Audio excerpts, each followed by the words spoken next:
already happening, the kind of good stuff, and you'll hear some great examples this evening. But it's also around providing the opportunity, the space, the spotlight over that 5-year period to really look at some of the broader challenges of delivering good quality housing in Bristol. So it's obviously it's a national challenge in terms of affordability, in terms of housing, as well as public services linked to that. But I think understanding what's specific about Bristol's challenges and the opportunities that can come from Bristol to rise to those challenges is a big part of what this festival is about. I think that's probably enough from me. So what I will do is I'll start with Dr Sonia Dragojlovic-Oliveira. So Sonia's an architect and researcher, senior lecturer, programme co-leader in architecture and environmental engineering at UE. Thank you. Not sure I need this, but fair enough. I usually shout. That's kind of what I mainly do every day. But this is quite nice, actually, having a microphone. Thanks for the introduction. Basically, I'll give perhaps a bit of a broader overview in terms of international and national approaches to modular housing, what some of the challenges are, what residents' needs might be, and how architects view this. Hopefully I'll be able to find a presentation. So I'll touch upon 3 aspects in terms of the fact that we have been here before, where we might be now, and where we might need to go next. And some of you may think, well, actually, this is all new and innovative, and Offsite is the latest technology. And actually, in the 1920s, I don't know how many architects might be in the room. Any architects or design professionals in the room? Not many. So Frank Lloyd Wright, one of the formative US architects, did think about Offsite and modular housing in the 1920s, and tried to introduce this idea to mainstream developers at that time in order to enable affordable, good quality housing for all. Of course, this was the time of Ford, when he was trying to democratize cars and make those accessible to the many. Frank Lloyd Wright at that time was trying to do something very similar. So Offsite and modular social housing is not necessarily a new idea, certainly not at an international level. It's not necessarily new in the UK either. Some of you might remember the post-war prefabs, some of you may have lived in some of you may be aware of what they meant. We have been in this kind of problem before, and we did try to resolve it in numerous ways. However, we've moved on from some of those solutions to something very different, and certainly in Denmark and big parts of Scandinavia, who are seen as leaders in terms of delivery of modular off-site social housing, they've been very interested in the collective, in the community, in the spaces in between housing as well, and trying to address some of those needs in terms of what residents might want and might wish when they're trying to get onto the housing ladder, so to speak. So today, I'm going to cover in a bit more detail what I mean by where we are now. And I'm going to draw on a study that we did as part of a large project funded by a consortium of 8 housing associations who came to me probably about a year ago now and said, we're really keen to know how we could develop social housing. What does modular mean? What does modern methods of construction mean? What does off-site mean? And those were kinds of the questions that came with us. And we said, actually those questions are too broad. Could you narrow that down a bit? We only have 6 months to do this study. We can't answer some of those really big questions. So they came to kind of 4 key topics which covered our study. And those were mostly to do with methods of delivery, business models. That was key to them. How can we evolve as a business and start to deliver housing?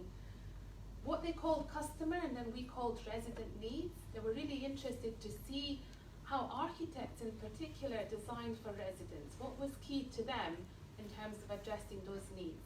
And management. A lot of their properties are properties they have to manage long term, and they wanted to know in terms of modular whether this differed compared to traditional So these were the questions that we came up with as part of our study. But tonight I'm only going to talk about one that I feel is key and that hasn't really been addressed in a lot of the offsite kind of branding and discussions and discourses that are going on at the moment. And that's resident needs. So we asked the question, in particular, how do architects approach residents' needs when they're designing modular housing? In this instance, it was social housing, but we kind of drew quite broadly. And why does it matter?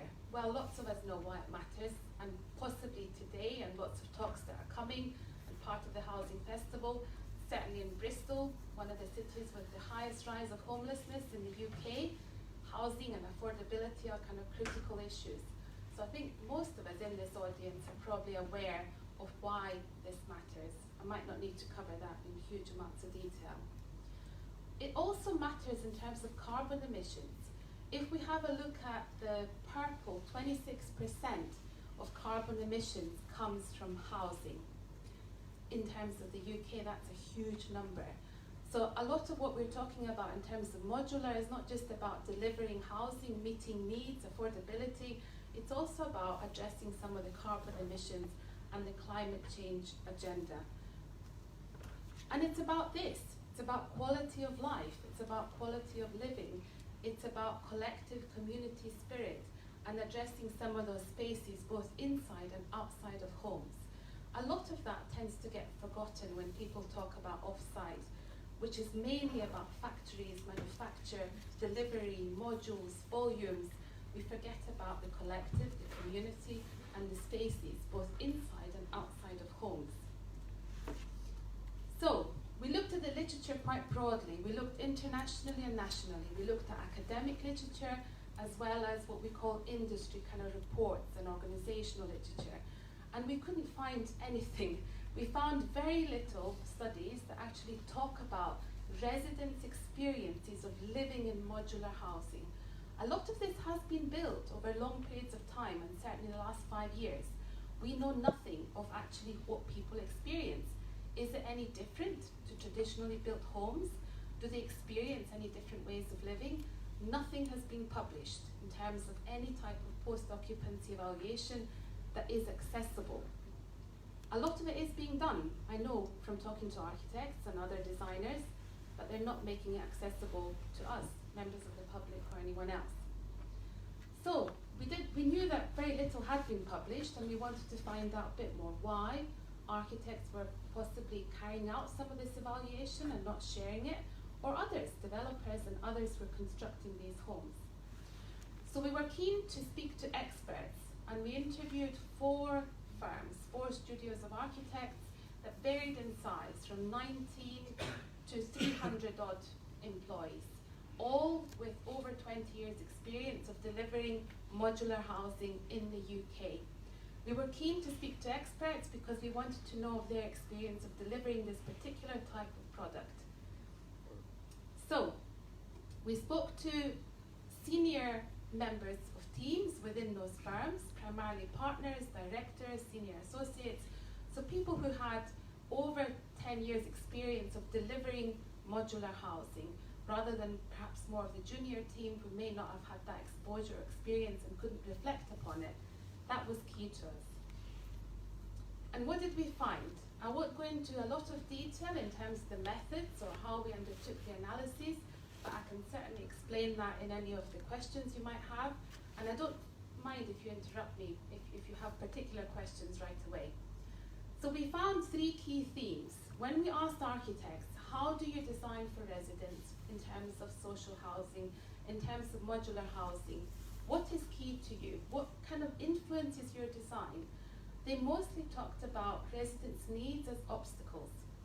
So they were seen as issues to avoid, design constraints, something to be overlooked.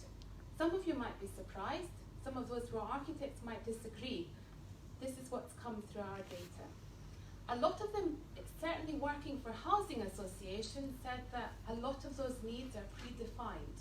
And I'll explain a bit more later what I mean by that. And almost all architects agreed that it was driven by estate agents. And they were kind of key to the puzzle and people we need to engage with. because they're the ones who tend to market a lot of the properties that are privately owned as well as shared ownership. And they project a certain atmosphere, a certain type of living, which are actually may not have been intended by either the developers or the architects. So, what are the issues to avoid? And these are some examples from our quotes. Some of the architects we spoke to were describing a project where they were working quite closely with a developer and talking about the fact that a lot of the discussions they were having, they were lacking the kind of wider discussion about residents. We're almost discouraged from going and finding information from private developers because, of course, they see this as a tax on their developments. So in this instance, they're talking about a mass developer who delivers the 1,000, 2,000 homes, who really isn't interested necessarily in that resident. They're interested in selling and kind of moving on to the next development. The architect themselves doesn't see the resident either and isn't able to design for those needs. In terms of the housing association, this is kind of what most architects described. We often get a long list of problems caused by the resident. All residents are always leaving mattresses in the bottom of the lobby and setting fire to them. These are actual quotes, I promise you, I haven't made them up. It's always, these are the problems that my tenants cause, rather than these are the aspirations and desires. So what a lot of architects reflected upon is the fact that when those needs were discussed, they were often discussed in terms of the problems residents or tenants may cause, rather than their desires or aspirations. And that's quite an interesting point. So where next? Our report, called Making Modular Stack Up, talks about modern methods of construction and addresses a lot of those key issues. And a lot of our evidence has been published in the House of Lords Working Group that looks at offsite kind of broadly, but also touches upon some of housing. Our findings raise three key things. What do we know about what has been built? This is key. We have very few published findings of any post-occupancy evaluation on modular housing.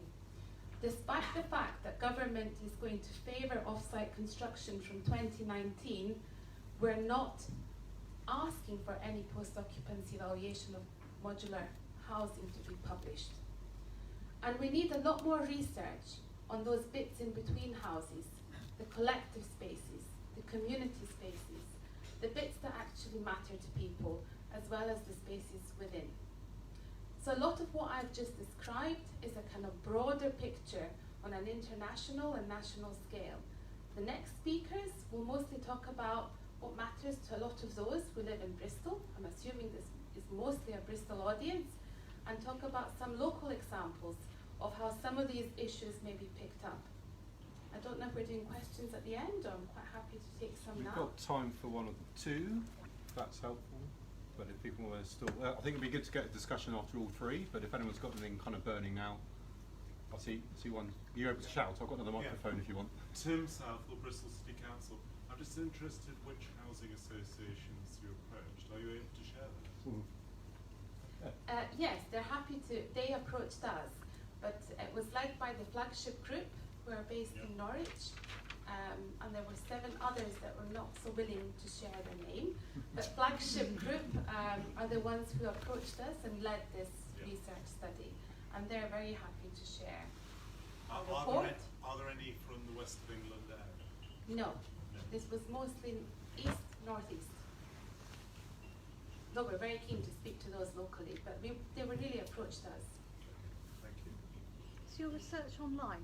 Is it Yes, published? publicly available online. And that's the title, is it? That's the title. Thanks. Yes, and anyone can access it. It's open access, so a lot of academic research isn't accessible, but this is. Go ahead. You kind of link in with lifetime home idea, like with the Roundtree Foundation. We didn't look at that as part of this study, but I mean it is linked in terms of the issues that we raised. We were very specifically looking at architects' views in terms of modular housing and residents' needs, and the questions that were kind of focused on that looked at that in particular. I'm just thinking about, I'm an occupational therapist, independent. I'm working with a private housing association at the moment. And one job I was called out to was Swansea University, where the students have modular housing. It's like plastic prefab housing put into blocks. And this gentleman was severely disabled and wanted some adaptations done to his flat. I could, everything was all integral. Couldn't put anything anywhere. And I'm just wondering if that is something that people are considering. Yes, I mean, I didn't discuss that in detail today because we're quite short of time, so I can't talk about the entire study. But within the report, we do kind of raise some of the issues with some approaches within MMC, which limit possibilities in terms of adaptation. And the architects do bring that up. Thank you. There's other ones. Can we hold them to the end? Is that okay? I'm just thinking about one.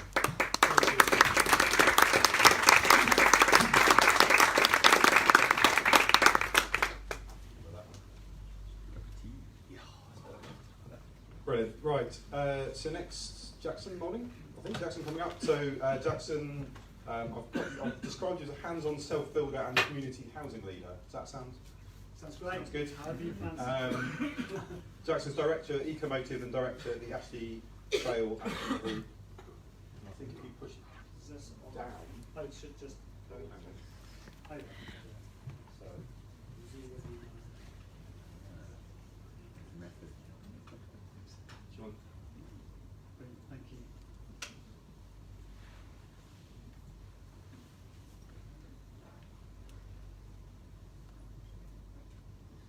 It's an auto recovery. Okay, I'll just start because so my name's Jackson. It's great to see so many people here on a cold evening. Just before it comes up, how many of you are here because it's your working environment, that you work in housing in some form or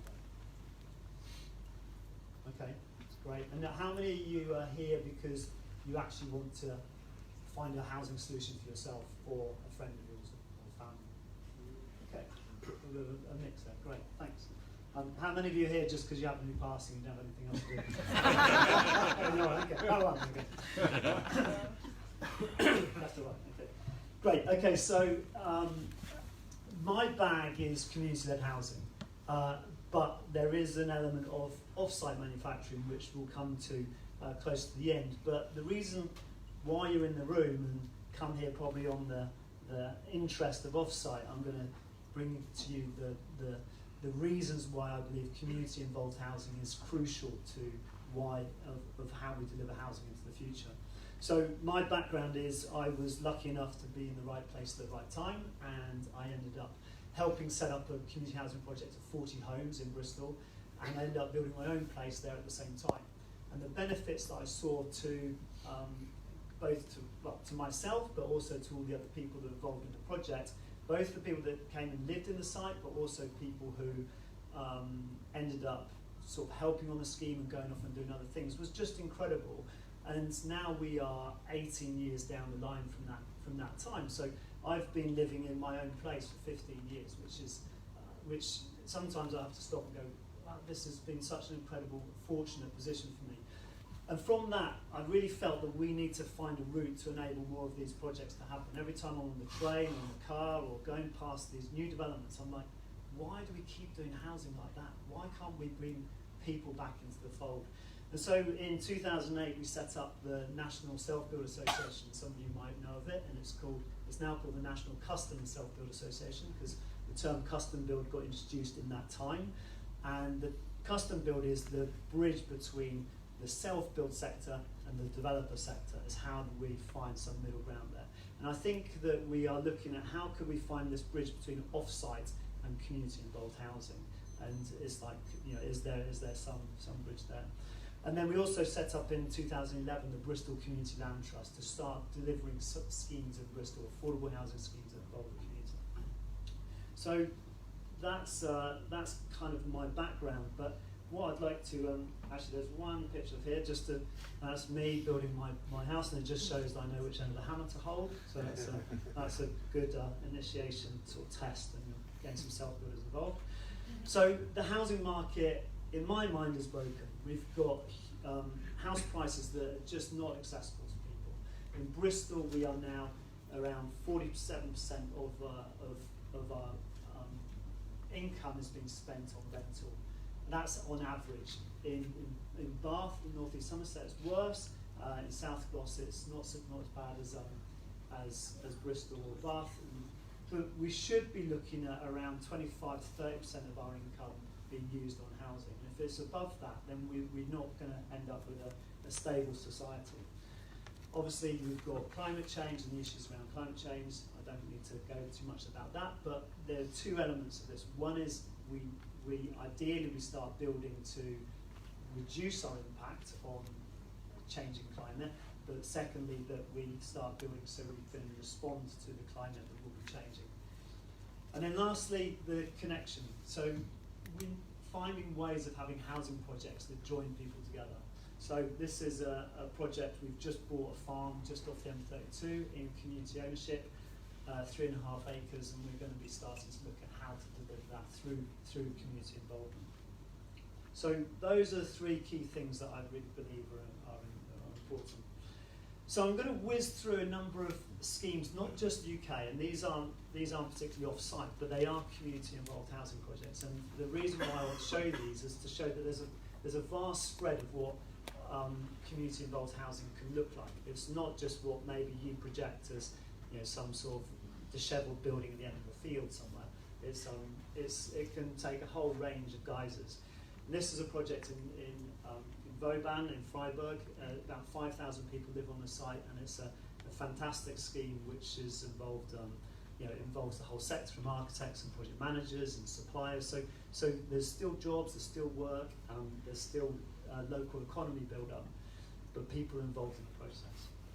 This is a project in the UK that some of you probably know about, the Violet Project. Have you heard of that one, Craig? I have. Yeah, so Craig was very involved in that one.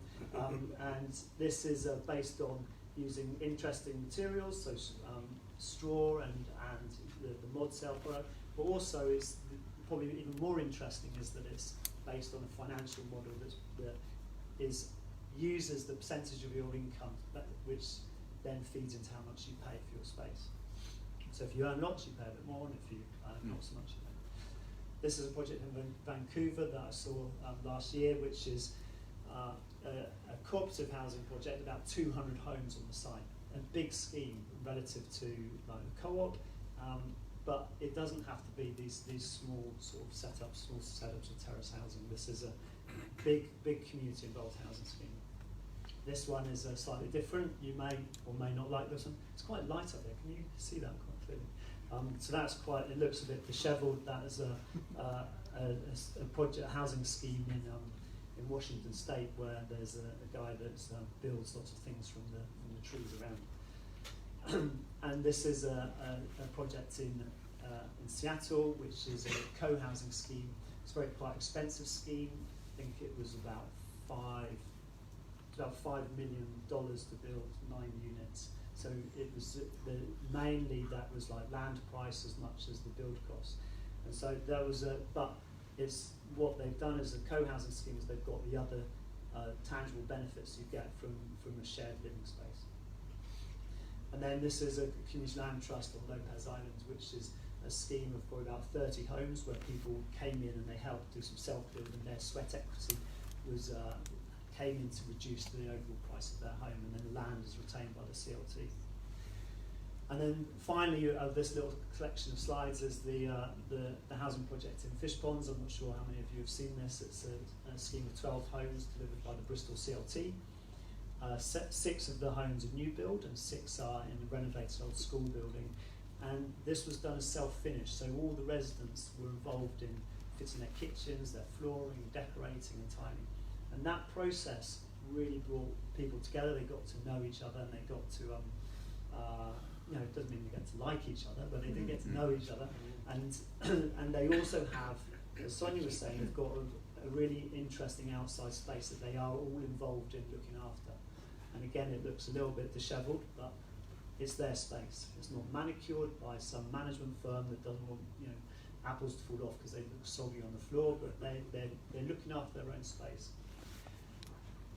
So, why community involved housing and how does it start feeding into Offsite? So these are the three pillars I see as community involved housing. So empowerment. How do we empower people? How do we empower the sector? How do we empower the community in Bristol to be able to, and further field, to create their own homes? Connectivity, I mentioned that earlier, connecting people, communities, and decision making. So decision making, what is important to them? Is it affordable housing? Is it sustainable housing? Is it what sort of materials? They need healthy space inside. And that will create the sustainable foundation to enable a more robust society. So in my mind, I would really like to see a way of galvanising more community-led housing. The problem is we've got big numbers. So Marvin's our mayor has got a requirement. His pledge is 2,000 homes while he's in office. And if the community-led housing sector is to be seen as anything more than this little kind of nice thing on the edge that you can go and look at some hippies doing something in the corner, then we need to be able to find a way of uplifting the delivery. And to uplift the delivery, but without losing the essence of all the myriad of benefits that we get through that community involvement. And so some of the points that Sonia made, I think, are really interesting around that. So with these large housing numbers that Marvin's pushing for, the majority of those will be done business as usual. And we know that business as usual, why business as usual? Well, because they do deliver housing, but is it the housing that we want? And is that going to create a rod for our own back in the years to come? So are we going to have in 30 or 50 years homes that don't actually address climate change and are actually taking us further? Are we consuming more resources that we don't actually have? Are we creating a society that's unconnected and increases in people's sense of well-being that come from that? And so I've got a picture here. This is Arena Island, or a projected image. I'm not saying that shouldn't happen, but there's no reason why that design couldn't be community involved in some way. They could be blocks of co-housing and cooperative housing schemes, which could then enable the sort of things I was talking about. So it's not about trying to stop, but it's about how to involve. And I like the big schemes you were showing, Sonia, like having big off-site manufactured spaces, but with people's input. There's just a list of things. And one of the things, a couple of things I didn't say, which is actually local economy. So if we are actually going to support, one of the benefits of localised delivery is we start supporting the local economy, we start supporting local jobs, local tradespeople, local service provision, and that won't come if we deal with the big players. They will obviously employ some local tradespeople, but it's also about empowering what we can do in Bristol, empowering a Bristol vision and a Bristol solution. So having homes that are made in Bristol that maybe go out, and there are a growing number of small entities and organisations that are trying to do this, and Craig will touch on one, I'm sure, in a moment. So one of the things we've also tried to do, so there's the production side, but there's this triangle of needs. So there's the land. That's always the crux of it. If you don't have the land, you can't do anything. But to have the land, you also need the finance. But you also need the skills. So those three things come into play. So we've been in the process of setting up a hub for the West of England to engage those three things. So working with the City Council, who have been very proactive and supportive of what we've been doing, and they've come up with a list of 25 sites that we've started exploring and how we can bring those forward.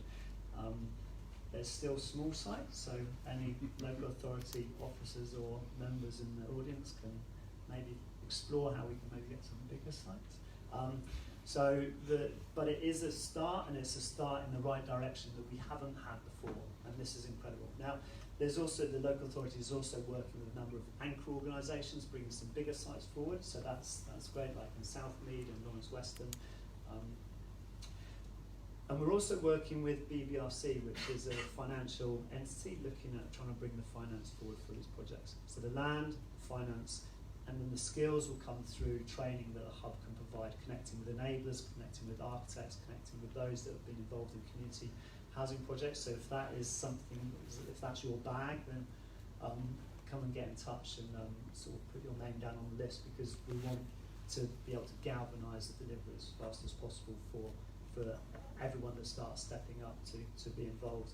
And one of the things that have come out recently is a whole range of benefits, such as the Homes England have come out with 60 million. Do you guys know about that? Does anyone, who knows about the 60 million from the government? Okay, a few people. So having sort of been banging on the door of government for a number of years, they've, through the sector community land trust network and the co-housing network, there's been a lot of pressure, and the government has finally come up with 60 million to support community-involved housing projects. So if you've got a budding development you want to try and get off the ground, then you can get some funding for that. And then there's the demand for self-build is another big thing that is starting to lead into that, and we've got the task force through Maxwell that's helping to enable projects around the country. So all of that has led into this route. So we've got land, finance, skills, but one of the things that keeps coming up for me is how can we enable the skill of physically doing stuff? And that led to this idea of creating some sort of off-site production space. We haven't cracked it yet, and I know there's probably some off-site manufacturers in the room that might want to get involved in this, but what we've been looking at is how do we bring all of that, the benefit of community involvement, into some sort of off-site production space. And this is using some of the elements of where you have the self-build or self-finish aspects. This is some of the work I was doing with the Community Land Trust, hand-holding the residents in terms of finishing their homes, and the sense of empowerment that comes through people that haven't picked up a tool before, fitting a kitchen or fitting their flooring, is just incredible. And that sense of achievement takes them further than just having a home. It takes them into places where they can suddenly go off and maybe they can apply for a job they would never even think of doing before. And so that sense of uplift in society as a whole is something not to be forgotten about. And we also had lots of fun doing it. So that takes us through to the idea of our Snug Homes programme, which is the off-site manufacturing bit. So we've thought, well, how can we embed that training part with a space where you can actually build some units that actually come out. So you're not just training and nailing bits of wood together just for the sake of it, you're actually building stuff that comes out. And we wanted to embrace very broadly the ideas of sustainability. So what materials can we use that are really low impact? How can we source them locally? How can we put them together so it's relatively simple to keep the price down? How can we use the tiny house movement, which is where people go, I don't have any other choice, so I'm going to build my own house, I'm going to build my own shed on the back of a trailer, or I'm going to buy a van and live in it, or I'm going to buy a boat if you're a bit more wealthy than the van dwellers to buy a canal boat. And so people have been living small, but the space standards, we don't allow it, and there's quite rightly we've got space standards because we need to have spaces that people can change, their lives change, and so we were looking at the idea of tiny houses and how we can enable not just tiny houses which are just thin-walled and hard to sort of heat, but actually super eco homes. So a chance for people to have a real ecological home that's as low price as possible, which is quite tricky. So all those that work in the building sector know that timber, windows cost quite a chunk of money, especially if you want to do some good quality stuff. And so suddenly prices do step up.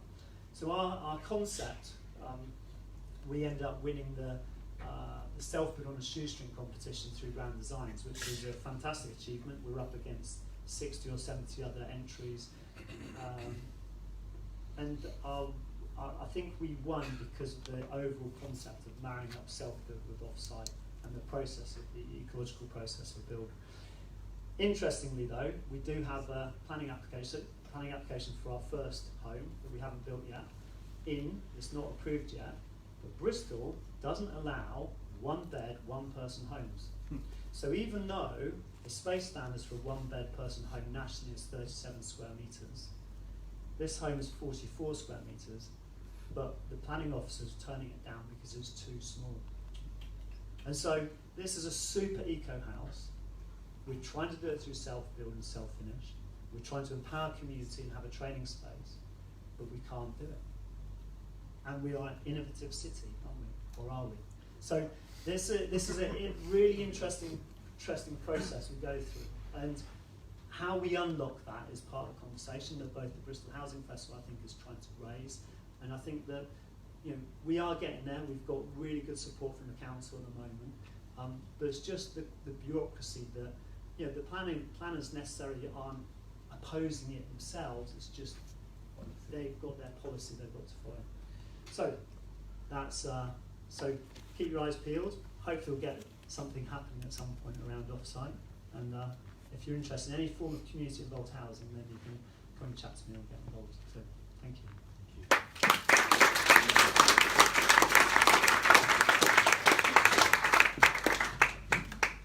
Great, thanks Jackson, really good. Really enjoyed that, thank you. We're just going to have a little bit of a technology swap. We're seamlessly transitioning from PC to Mac. Whoa, well, okay. We did just seamlessly transition. Brilliant.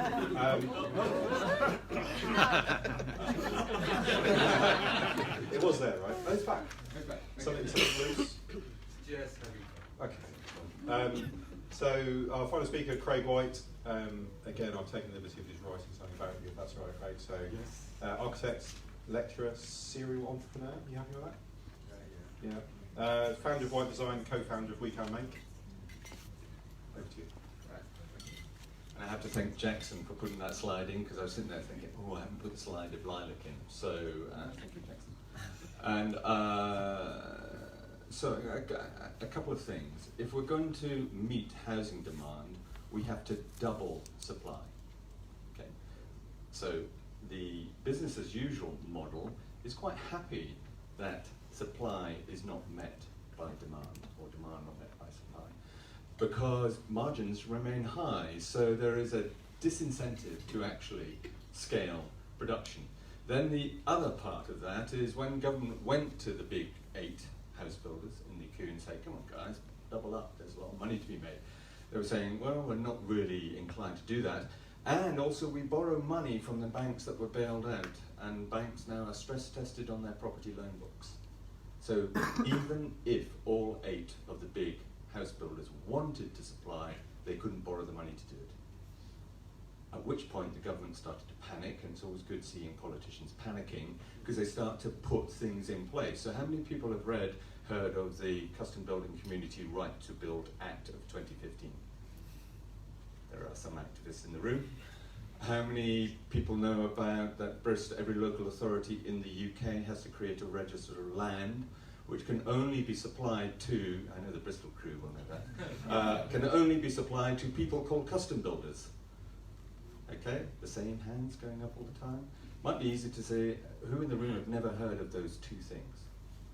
Okay, that's the biggest shift in land supply in the UK since the Second World War, and will start to tip the balance to building, because the business as usual model can't fill that gap.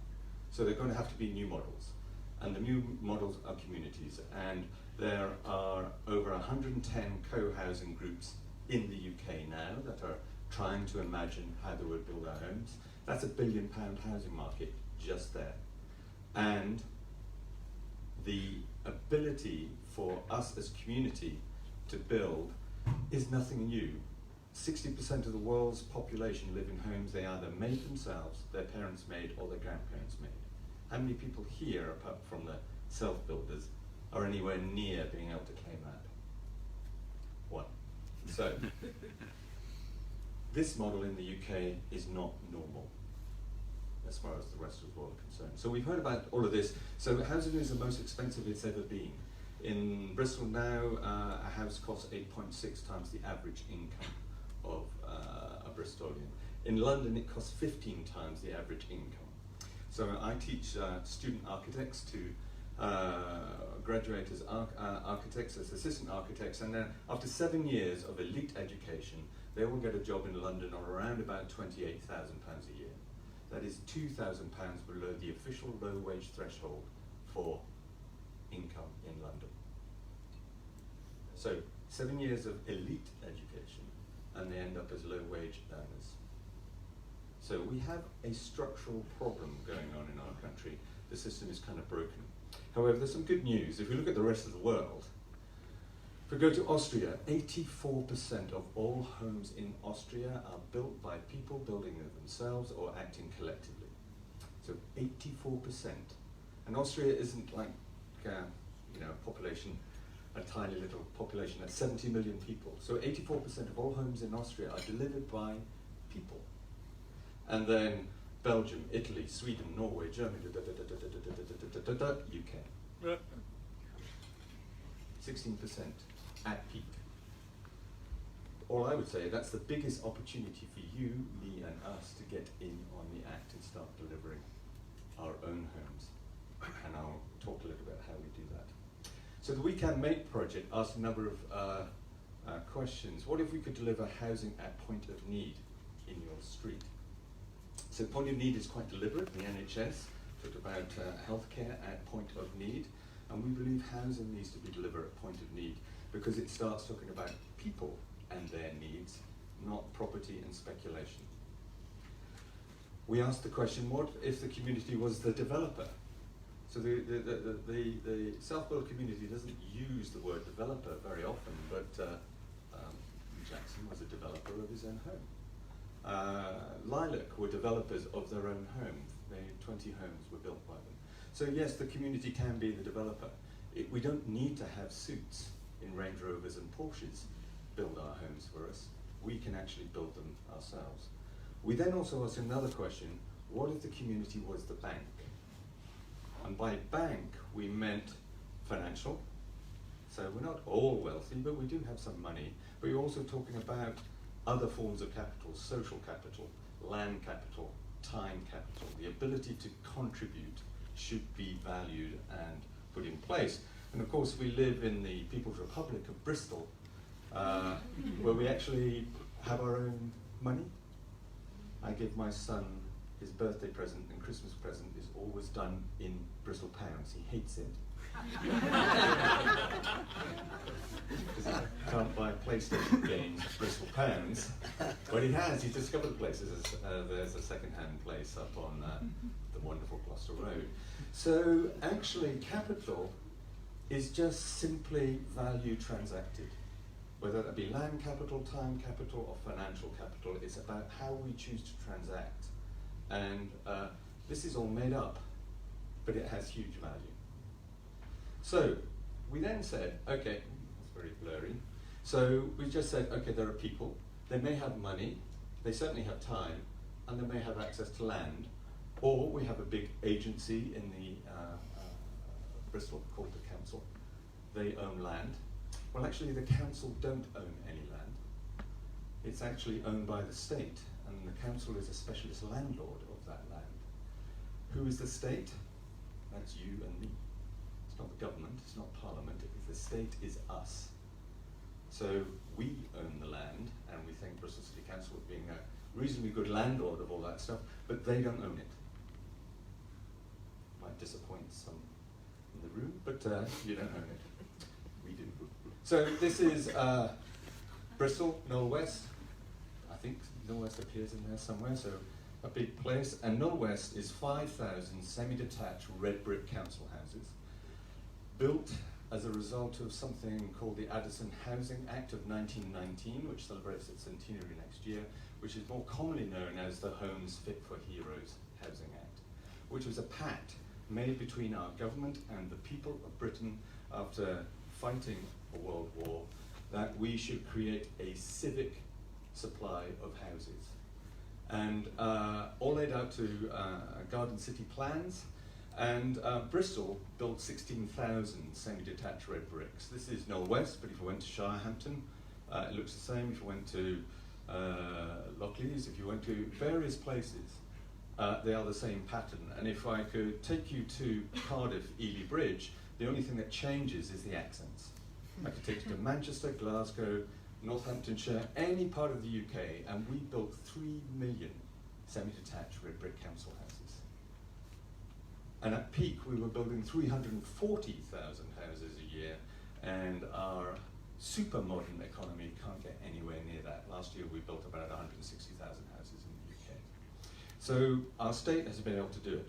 Now Knowles West is quite a place. So they have horses in the kitchen. It's up on the hill, and there's a tradition of travellers living in and out of Knowles West at various times, and they do run their horses through the street and into the kitchen. So we went to where developers fear to tread. We went to what is, in statistical terms, the most disadvantaged estate in Bristol, Knowles West. When I first moved here, the Bristol Evening Post, this is 24 years ago, the Bristol Evening Post described Knowles West as white trash city. I don't think you can say that anymore, but that was the headline.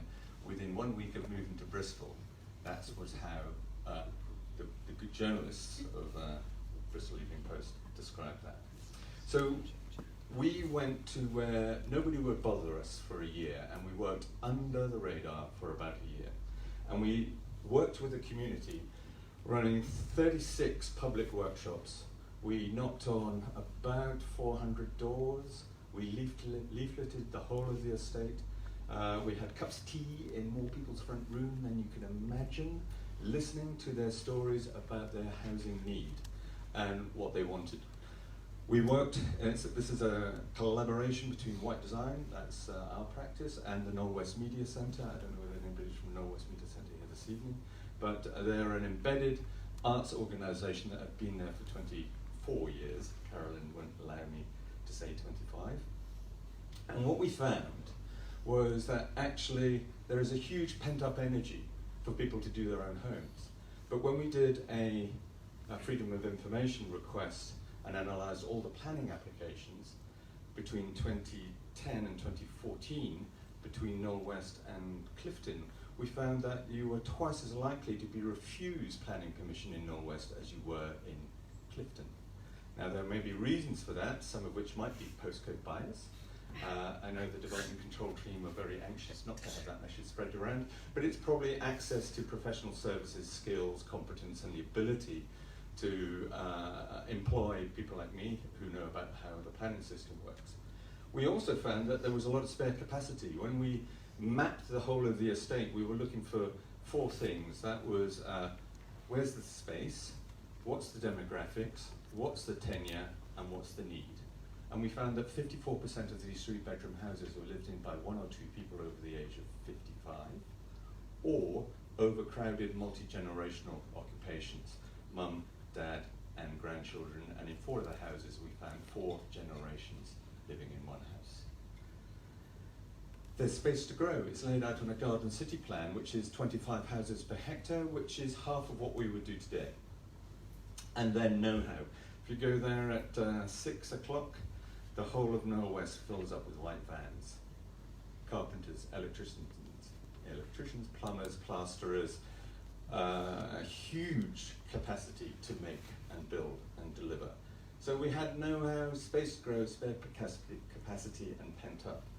And the people we found were downshifters, older people rattling around in their 3 beds, wanting to downshift. But if you're a council tenant and you're a 65-year-old widow living by yourself, the council will offer you maybe a 1 or 2 bedroom apartment in another part of the city, which may as well be Germany as far as she's concerned. There are the new shoots, the young emerging families. There were people who just simply want a better fit, get the teenagers somewhere else, and get the 21-year-olds actually into better accommodation. And then making ends meet, people who are just trying to make their life work. And so we went mapping the whole of the estate, and what we found the need for was 1 and 2 bedroom homes from both of those groups. So we went looking for space to build 1 and 2 bedroom homes and found 2,000 microsites in gaps, corners, back gardens, and no man's land. We then, oh God, that's horrible. I don't know what's happened to my bit. Right, okay. And the problem with prefab, it's a property systemized delivery mechanism. It doesn't center itself around people, as Sonia revealed earlier. It is speculation, and it's factory built. And the risk around that is, well, we can make things and systemize their delivery, but unless people sit at the heart of the project, effectively you're trying to make people fit the product, and that doesn't work. If I tried to manufacture shoes to all one size, you would all complain. And yet we think that we can manufacture homes to all one size. So we need to have people in the middle, because they're the clients, they're the people whose housing need to work. And this is Colin and Maureen. They own their own home. They would like to go to a bungalow somewhere in the country. Their house is worth about £225,000. Their dream house is 3 miles away and costs £325,000. They cannot bridge out. This is Jackie, single mum, now living back at home with her mum and dad, and she sleeps on the sofa in order to allow her 5-year-old son to have his own bedroom. So our ambition was to create something called collective tools. So we'd seen how co-housing could work, but what we didn't believe should be the case is that everybody has to start their housing project from the ground up. We have to have tools that can be reused and replicate. Jackson and others are working on all of this stuff. Then what could we make? And I'll show you the house we made at the moment. So this is furniture made in Knoll West by people from Knoll West in the Knoll West Furniture Factory, which was set up by the Knoll West Media Centre. These are doilies knitted by the local knitting group, scanned into a computer and then laser cut. We can flog these at £4 each for all the visitors who come. We also use arts engagement to have people tell their story. So this is a knitting group working with tiles, furniture making and art. And this is Charlotte Bezewski, who actually spent 4 weeks walking around the streets of Knoll West with a mobile wallpaper making machine. And the reason why she wasn't trying to supply wallpaper to Knoll West, what she would do is stop with people and say, bring me things that are really important to you and I will make wallpaper out of them by doing a cyanotype exposure. It takes 10 minutes to do that. And in those 10 minutes, she's talking about, so what does housing mean to you? What is it you're looking for? Can we come and talk to you? Do you want to come along to one of our workshops? We are then embracing people into the means by which we do our work. So this is another artist working with people's views about themselves. There's a lot of net curtains in Knoll West, and then she's using net curtains to project people's stories. We also understood that property development is complex for most people, but having worked in property and construction for over 30 years, none of it's rocket science. You do not need a degree to make money out of housing. You can do it. Property speculation is fairly straightforward. So we map routes for people, and they're called Citizen's Journey. This is the Joneses family, live in a 3-bedroom house, including their adult son Michael, his girlfriend, and their newborn baby. They cannot afford a deposit for a house, and they are not a priority on the home choice list. This is how we might help them. And I'm not going to read it all for you. And then we map that. And then I'm of the age now where I don't really want to ask permission anymore to do stuff. I'm tired of having conversations with people who will tell me why the policy won't work for them. So we built a house. We built it without planning permission, and we still will not ask for forgiveness. So we're a little bit ahead of Jackson on this one. We kind of went, okay, let's just build the bloody thing. I turned 55, I cashed in some of my pension, and I paid for this. Working with the Knoll West Media Centre, and we sited it on the grounds of Knoll West in one of the gaps. And it's a 1-bedroom, 37 square metre, 1-person house, and I still don't need to speak to the development control team because it's a caravan. This is a passive house certified, triple glazed, low energy, super insulated home sitting on a heavily modified caravan chassis. Because caravans are cheap and light, and we really had to upgrade it. It does have wheels underneath it. And also the other thing is it's something called chattel. Has anybody heard of chattel? It's a medieval definition of capital, and it's mobile capital. Most people are familiar through wedding vows with all my worldly goods and chattels I thee endow. That would have been the dowry and the furniture that came with the woman. Women are chattels, or used to be historically. And the reason why it's chattel is it draws power, data, and water from Fulwood Community Centre and drains itself into Fulwood Community Centre's drain. So it's now not a house, it's not a caravan, it is simply chattel. And I do not need permission to deploy chattel. We're now working with Bristol City Council on this. Before I get too far, we're now working on a design code to enable this to work.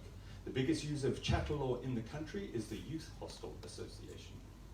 When you go to the Youth Hostel website, you see a lovely big country house, but actually you get to stay in the bunk beds at the back in the terrapin huts. There's nothing about chattel that says it cannot be built to the same standard as housing. So what we've done is we've swerved around and ignored and jumped over and dug under the means by which we can create homes. This is what it looks like on the inside. Then we invited Marvin to stay in it. Councillor Chris Jackson is in there, and he slept in the bedroom, and Marvin slept on the sofa. So he sofa surfed. And he came in on a promise, voted in on 2 platforms, inclusion and building 2,000 affordable homes.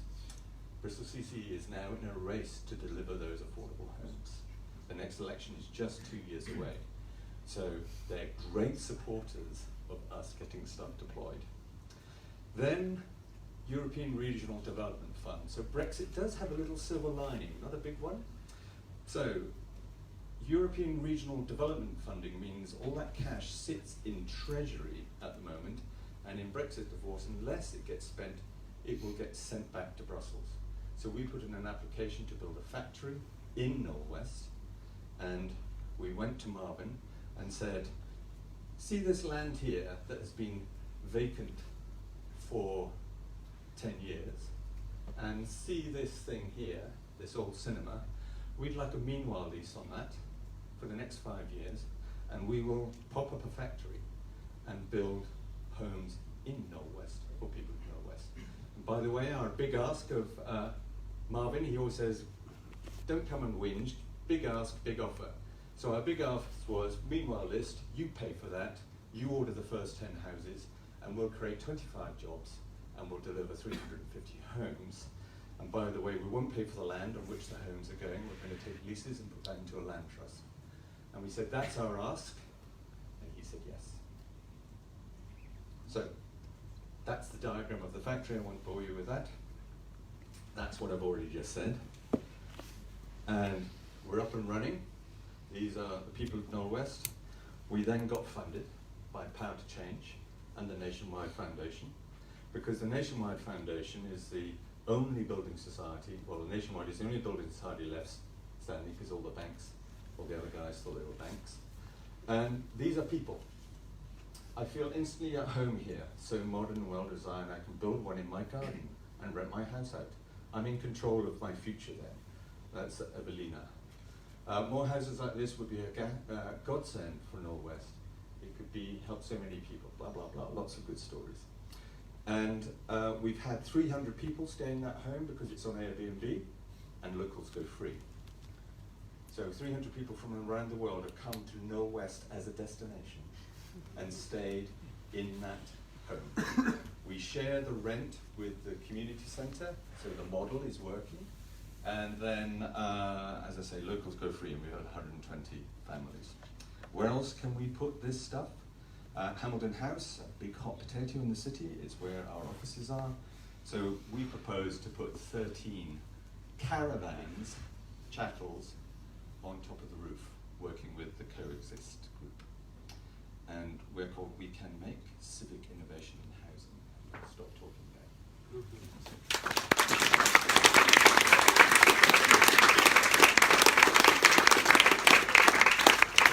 Thanks, Craig. Can I ask the 3 speakers to join me in the hot seats? So it's over to you guys now, really, for questions. I'm pretty sure, yeah, immediately, good.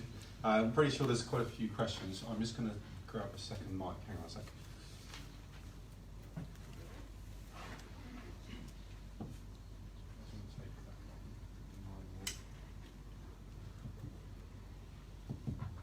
Excellent. So, what's all the questions about? you just want to say, if you want to, name kind of what your interest is here, that would be helpful. Thank you. Hi, is that on? Can you hear me? Hi, I'm Katie, and I have general interest in preventing homelessness and making sure that everyone has a home to live in, because I think it's just a basic human right, so that's why I'm here. I'm really interested, this is all fantastic, I just want to know where all the land is going to come from that's going to enable people to start doing this en masse. It's great how creative you're getting with all the loopholes in the policy, and it'd be great for everyone to know that. But yeah, where's the land going to come from, and how are we going to access it, considering how expensive it is at the moment? Well, I'll just start, but Craig's got some answers as well. So, yeah, it's a good question. Where is the land going to come from? Bristol City Council does have the control over quite large sections of land. When Councillor Paul Smith came into power with Marvin, he's the executive member of Homes and Communities. He put a stop on release of all sites for sale from the councils to ensure they went through 3 stages. One was to deliver those sites by the council for council housing. The second route was, if it wasn't going to be used for council housing, would then go through RPs for affordable housing, and then he's bundled up community-led housing into that, though we're sort of just on the edge of that. And then if it can't be delivered through those routes, then it will go out to the market to conventional developers. In terms of housing for homeless people, then there are various organisations that are trying to do that, and the housing associations, that's one of their primary goals. So they are part of they're the second tier of delivery for council sites. Do you want to add anything there? Yeah, I think the land is there. It's hidden in plain sight. And so the Community Right to Build Act forces local authorities to create a register of land, as Jackson has just described, which becomes available. And you're absolutely right. Last night I went to the cinema and walked down the town centre, the Odeon, and every shop door was full of a rough sleeper. Shameful that I was able to walk past them. Yes, housing is health, and it is a human right. And there is land there. We have the right to build on it, so the government's told us that. And part of it is just starting to collaborate with each other to bring those things together into fruition. And we will create homes in which homeless and those at risk of homelessness and those who just can't afford homes can live. Thank you. Do my job. Hello, my name's Leah and I come from the community-led housing sector. I've set up a project building 22 houses in Fishponds, and I'm currently helping with another one. And I went to go and see Marvin speak the other day, and I think it's brilliant, and all of his plans and all this land that they're doing all these amazing things in, and I'm like, where's the accountability to the community? How can the community-led housing sector, who is realistic about their capabilities at this time, but enthusiastic and skilling up all the time, how can we engage with these plans of Marvin's in Bristol now over the next 2 years? Do you think there could be a partnership between community organisations and conventional developers, or do you not think that would work, and if so, what's the solution? Well, I think conventional developers are busy enough making money the way they want to make money currently. So, but when we went to Frome, we got planning permission with a commercial developer to put 15 co-houses in as part of the commercial development. When we went to Kia Housing, we said, look, we can do this. Why don't you, instead of arguing about affordable housing, why don't you embed co-housing? And they really liked it because he said, well, that's great. We can borrow less money. You guys can do all that soft stuff with the community, and our cash flow is better. So the key thing is to play to their preferences around not to be involved in the complex people thing, and then the governance of that is models like Lilac is that we do need to have systems of community ownership and management, but not all communities can imagine themselves doing that. So they need to have support in doing that, and that's where the council can enable That's where people like Nationwide and Power to Change are enabling. So yes, Lilac is a mutual home ownership society funded by one loan from Triodos Bank, based here in Bristol. So it's hard for communities to identify themselves as communities, let alone being house building communities. So it needs to be catalysed by activities like Snug Homes, and what we're trying to do, and what the cohousing.org group is trying to do. So I'm talking too much. So anybody else? Go ahead.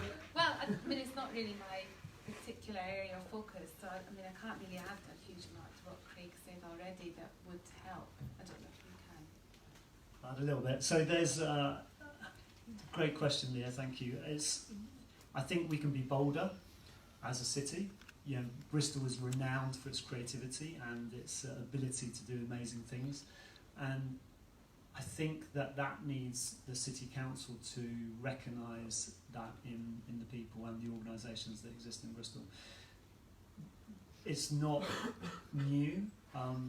Other parts of Europe have fantastic community housing projects. I showed a cluster, as you saw in the images there, but we are seeing it here. So we took the housing minister to see the Almere project in Holland a number of years back as part of the National Custom Self-Build Association. And he saw this self-build scheme in there, which is 3,000 self-builds on one site. And he came back going, I want to do something like that here. Now Cherwell, their leader of the council, came on that delegated trip. So did the leader of the council, Jeremy Christophers, for Teambridge Council. Both Cherwell now has a community, well, not community, but a custom-build housing scheme with 1,900 homes, which is incredible, and that's a bold move. It's not particularly affordable, and there are things that it could actually improve on, but it's certainly a step in the right direction. Teambridge has a self-build policy where 5% of their housing has to be self-build of any large developments. South Gloss, interestingly, also has a self-build policy.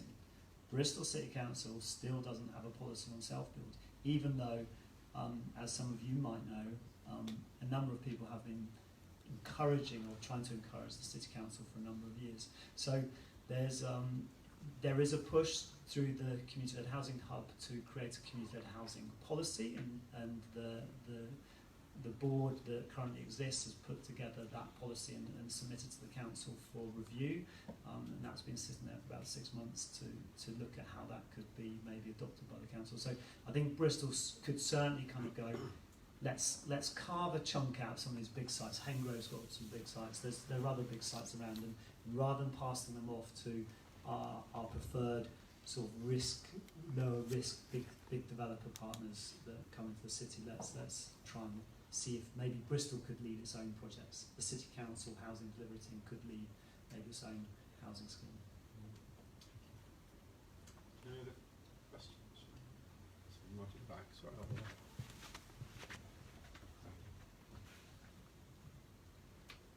Hi, my name's Saya.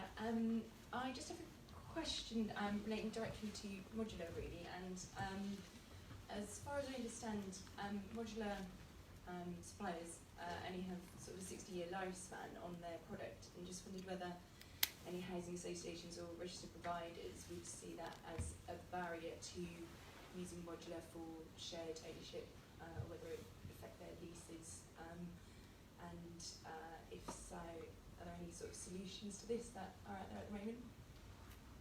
I mean, this did come up in our study, and a lot of the designers we spoke to did talk about manufacturers' warranties being applicable within a factory setting and not necessarily on site.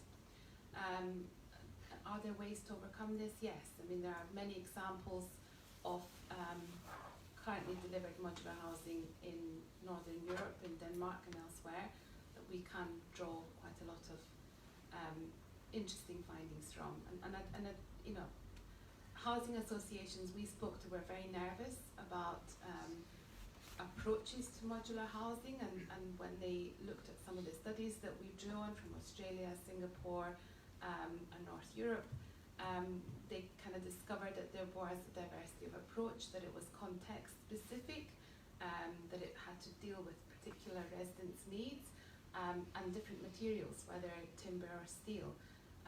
or something else entirely, I mean, straw bale, etc. So I think, yes, there are approaches that we can draw, and it's not a kind of dead end.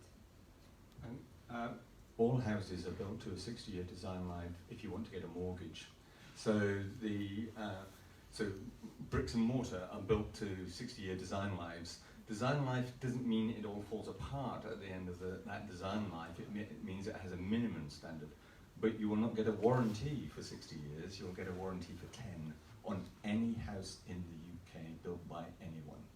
Whereas the quality of build of modular, because you build in factories where it's dry, it's not raining, the toilet's flush, and there's coffee machines, means you build better. You build airtight, you build a better quality. It's not to say that all build systems are the same, and not all build systems are done to the same quality, but there is nothing about building off-site that wouldn't mean you can build a house that would last for the lifetime of the occupant living in it. I'm just going to have a go as well. Actually, I think just in terms of the systems that are used, the size of module, kind of comes back to the gentleman's point earlier around the ability to kind of customise and adapt something once it's in use. You know, the better systems are those which you can have that adaptation plan built in, that you're able to swap out components. It's not about the whole thing suddenly coming to a kind of end of life situation and you're having to do it. And I think it's nothing unique to off-site manufacturing as well. You know, high-rise buildings with cladding that are going up, where you might have a 125-year lease, but your cladding's got a 10-year, 20-year life expectancy. So all of our housing has the kind of similar level of kind of challenge around that, but actually building in that flexibility and adaptation is a key part of it, whether it's off-site or community-led or whatever. Is there any other responses to that? Otherwise, any other questions? Okay, back this side. Do you mind? Thank you very much. I just stay at the front and direct things. That's perfect. Oh, hi, my name's Claire and I work for the council actually. Assuming you could have land and then assuming you could get finance, isn't one of the most difficult things that makes people feel nervous about it? Isn't that to do with how do you find that community and how do you, I understand what you're doing in Knoll West and it sounds really brilliant, but if the council suddenly released, you know, a large area of land not in Knoll West, how long would it take to find people, to bring them together, to get them to start working together? What would be your suggestions for the best way to facilitate that? Yes, so the flip side of that is when I go to one of the big 6 or 8 house builders, I have no idea who my neighbour's going to be. And I might kind of go around and borrow a cup of sugar, which is a kind of old way of saying hello to your neighbours. But the key thing about this is that you engage people earlier on. So if we were to say, we're going to build a co-housing development on a site somewhere in Bristol and marketed that, we'd have 300 people turn up easily. Half of them would immediately say, I don't like this area. Half of them would then say, I don't like the look of you. And then you boil it down, and it keeps on boiling down until you get a core group that say, okay, the area's okay, you don't look too dodgy. And then you build. So Lilac started with 3 people on New Year's Eve in the kitchen, just exasperated, and they started, and they kind of grew and then shrunk and grew and shrunk and grew and shrunk and grew and shrunk. But 60% of the people came on board when they had the site and the mortgage finance had been agreed. So you get first movers, you get second movers, and you get I don't want to be rude, slower movers, and in that process you build your relationships, and that's what happens. I mean, Jackson, the making of a home will also build community, won't it? Yes, it will. So, good question, and I think that there is a demand out there. So through Naxville we did a number of Ipsos Mori polls to assess demand, and that showed that 1 in 8 people would like to build their own home in the next 12 months. If you apply that to Bristol, that's quite a significant number of people. Now, not all of them would be able to actually crack on with it. They may want to do that. You know, you could do a poll of people saying how many of you would like to have a Porsche, and I bet, you know, even if you don't like it, you probably want one, so you could sell it. You know, so but that demand represents that there is a latent interest in having something that's done differently.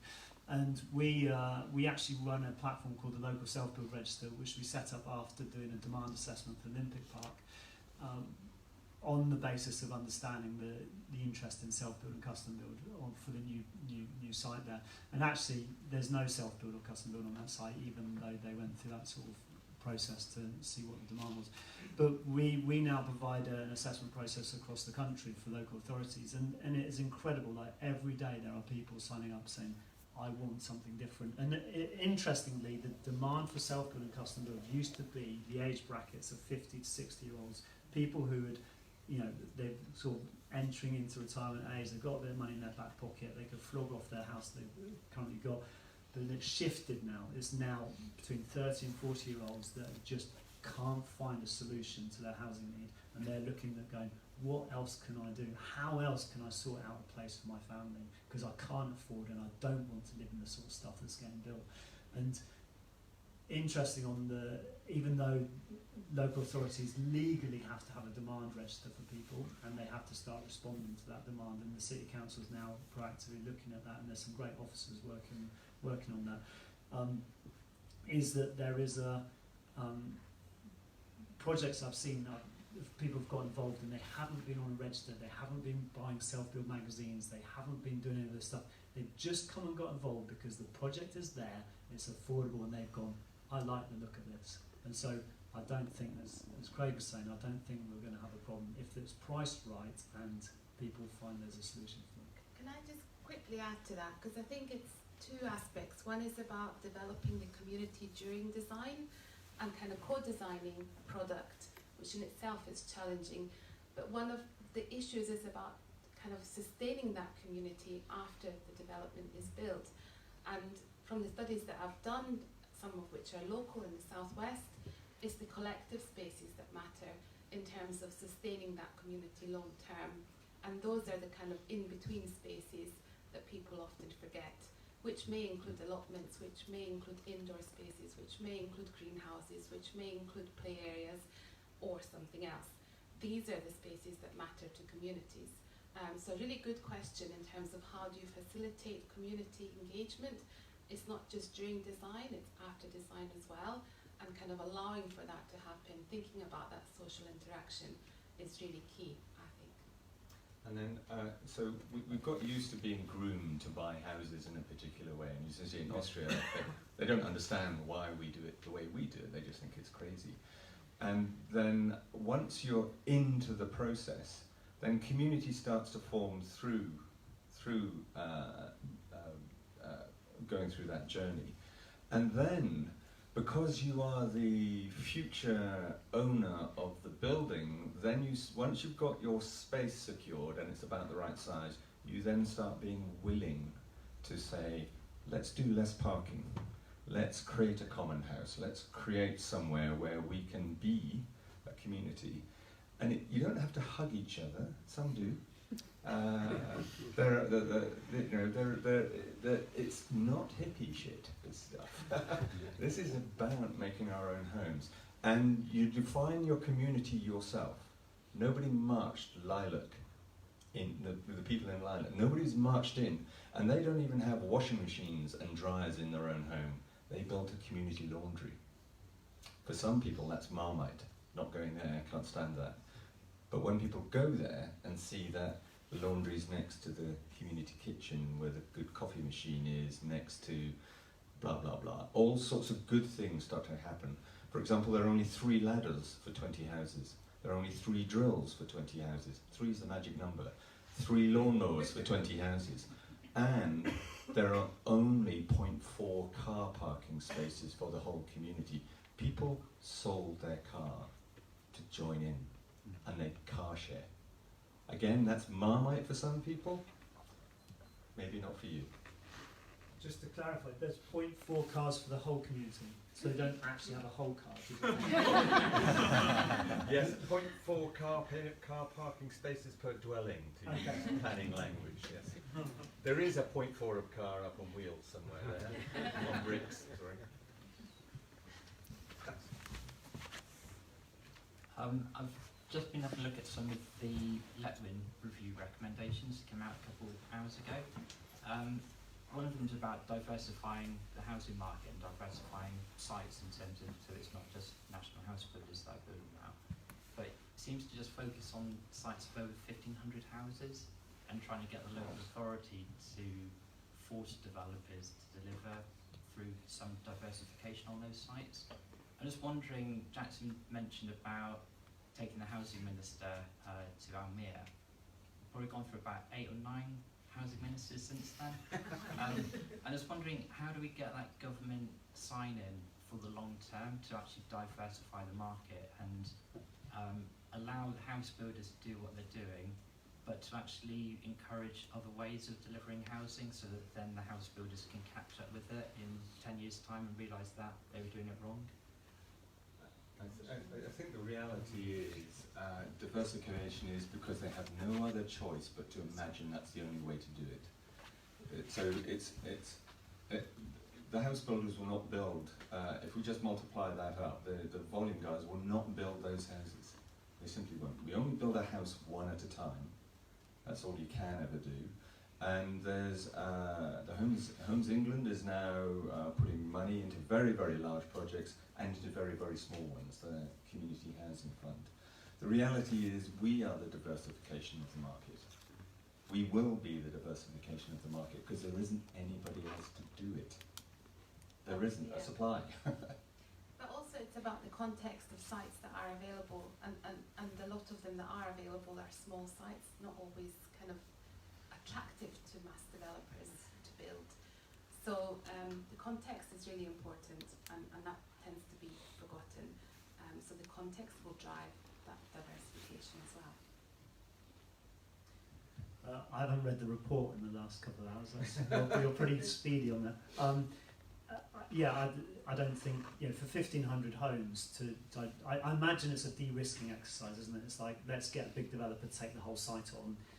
They manage it, they take all the risk, and they have to then bring other players in to deliver. And that is a kind of an exercise that Igloo Housing does. You know, they took on a site down at Treverson Park down in Cornwall to deliver a series of custom-built homes where they got maybe 5 or 6 and sort of enabler custom builders to come in with their design. So I imagine it's something looking at those along that sort of line.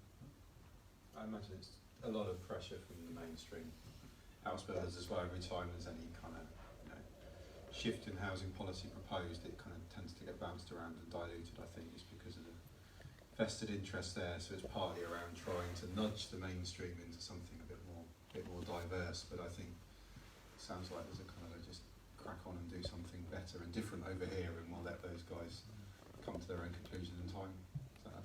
Well, also some developers have set up little custom build side businesses. They see opportunities here now. So I think Persimmons, the man who got a £50 million bonus, have set up a little custom build business. You wouldn't find them linked terribly easily, but you know, where there's money, developers will start heading. And I think eventually, in a couple of years' time, we'll just hug a developer and just say, it's okay, come and work with us. But here are the rules. Here's the rules of engagement. We are the people buying these homes. We are the customer and the client. And we've got to get rid of the chief exec of one of the big 5 who said, buildings homes is a byproduct of our business model, which is land. They make more money out of land transaction. Building homes is just low risk. So when you've got somebody running a business who doesn't care about the product they produce, it's time to change the system. It's a trader model, isn't it? Yeah, that's you're converting. You can't blame them. No, That's the way it's the model they've got. Yeah. They will only convert land into a home if they can sell it. That's their exit route. That's where the value comes. what you guys are talking about is a much different definition of value. It's triple bottom line, it's long term, it's much more kind of sticky in terms of how it's going to last, and I think it's just not compatible with their models. I'm really glad I didn't say who it was who said that, because it's Facebook Live, this thing. You can come and ask me after who it was. We've got about 5 minutes left, so we'll probably take a couple more questions. Hello, I'm Justine. I'm curious about the community workshops you hold and what kind of questions you ask, or if you have some set of activities that are kind of effective in drawing out useful information, and how you collate the information afterwards as well.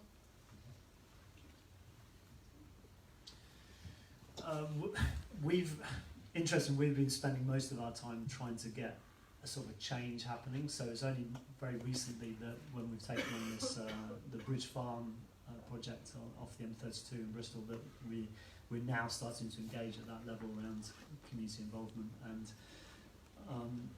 and then it's about what do people want to see, but quite often then it's also around how does development impact that particular site in general.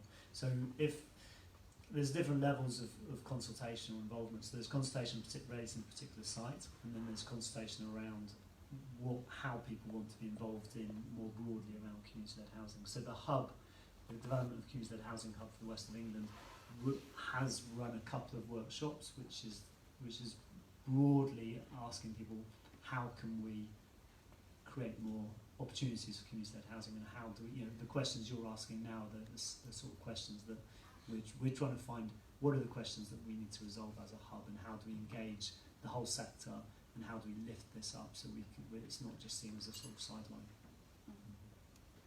So the key thing is consultation. If you're a commercial developer, consultation, you hire in a planning consultancy, they send the youngest person in the office out with 3 A1 boards to get shouted at by the community. That's kind of how consultation gets done in the commercial sector. The other one is, you flip it around the other way. Consultation is an enabling tool through which everything can emerge. However, too many consultation events where there's lots of post-it notes around aspiration and hopes on the wall just gets fatigued after a while. So the We Can Make project has, so for example, we've just done, in order to make kind of guerrilla housing meet planning policy, we're writing a design code in collaboration with Bristol City Council. But policy doesn't meet people, so what we're asking the community to do is engage in the writing of their own design code. Then we will kind of get it to kind of try and meet policy. And we've just done 4 workshops with the community, taken them to St Werburgh's development, taking them to different parts of Bristol. And then on the November the 15th, the date for your diary, at the Knoll West Media Centre, we will be doing an exhibition around what did we do, how did we do it, and what have we discovered. And we now have people who would never go anywhere near imagining designing their own homes are participating in that. And they will be the co-authors of that design code for housing in Knoll West. Thank you. We've just got time for one more question, if there's one. Yes. This is a bit dry, but it's kind of related to what you were saying earlier. I'm Serena, by the way. I'm just doing a bit of basic research into planning policy for off-site modular homes, and I can't really find any. Now, the response I'm getting is twofold. What people are saying, well, this is quite a good thing. But others in the industry are saying, no, we really need that policy support in place. Have you come across any others, particularly for Sonia, actually, and how would it help if there was any? The short answer is no. And we didn't really look for that in the scope of what we were looking for. So we looked at 4 key issues that were mostly about models of delivery for housing association. What were the kind of business models? How could they scale up if they wanted to build? And they were interested in factories, setting up a factory. Swan Housing has set up one. There's others that have set up more. We don't know what those outputs are like, what they're delivering exactly. And we were interested in resident needs. I mean, that's come across quite a lot today. Kind of what do people need and where do they need it? So we didn't look at the kind of policy side of things within that scope, but I'm not aware of any specific one. Maybe you are. Yes, whether it's policy or not, but HCLG, the Home, Housing and Communities and Local Government, currently 5,000 homes a year have some form of prefabrication. It's probably now maybe 8,000. The target by 2020, which is not very far away, government target, is to deliver 50,000 homes a year with some element of prefabrication. A modular is the volumetric bit, but there's flat pack systems.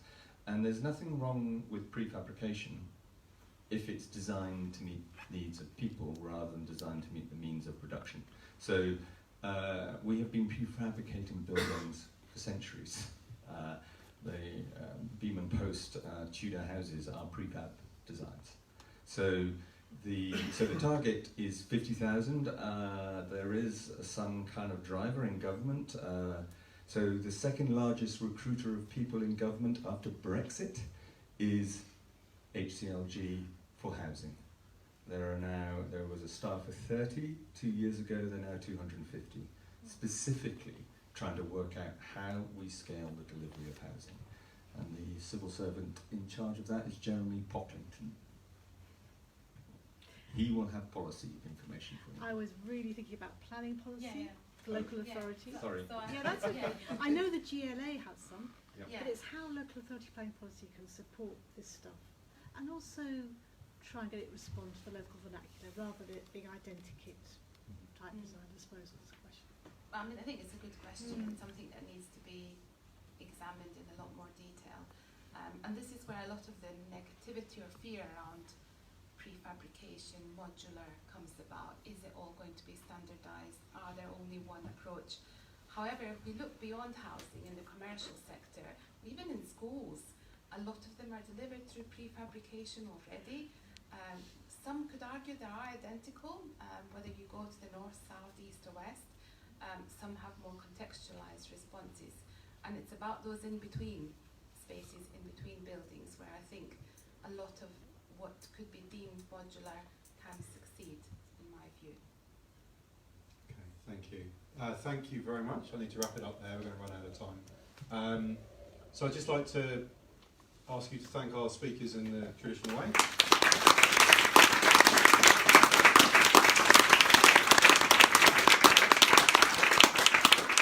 I'd also like to thank We the Curious for hosting this evening, so the space they provided for this, so we can clap to them.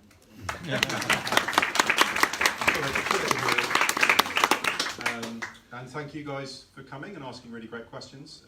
That's, you know, the richness has come from the conversation. I think that's been really good. So you may be able to collar the speakers afterwards, I don't know, just as they're sort of milling around, if you've got other burning questions, but otherwise we'll need to vacate the room relatively quickly. So again, just thank you very much. Please consider this is a launch of the Housing Festival. It's 5 years long, so please continue to engage, to come forwards with ideas, to kind of share stuff that works and stuff that doesn't, so that we can all go forwards together. So thank you very much. Is there more talk? Yeah, there are. Sorry, I said at the beginning this is the second of 5 talks, so there are 3 more this week. I think they are all sold out, but they'll all be filmed and streamed, so which is worrying me slightly, but they'll all be on Facebook.